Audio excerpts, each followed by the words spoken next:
today we will be making a jellyfish, so let's get started. We're going to start out with an upside down U, like that.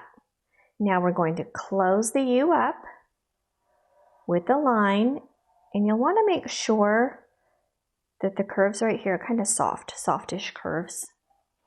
Then underneath we're going to put some U's, and we are going to attach those U's to the bottom line all the way across.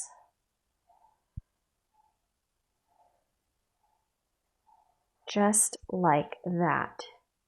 Now we're going to put some tentacles down here. So we're going to make them a little bit curvy and then swirly at the end. So I usually put maybe about 4 or 5 tentacles. Like that. Okay, now what I like to do is I like to go over them again, and I don't go over them very carefully. I just kind of follow along the same lines, and if I go out of the line a little bit, I think it makes it look even more interesting. So I just go over each one of the lines again.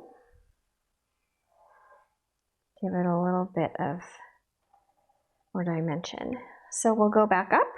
Let's make him some wide set eyes. You can make your eyes any way that you like. Sometimes on my octopus, I like to make really large eyes, or maybe even one large eye and one small eye. So that's always fun, and then a small smile. Now, sometimes when I make the octopus, I like to put little bubbles around him. So if you like to do that, that just kind of shows that he's in the water.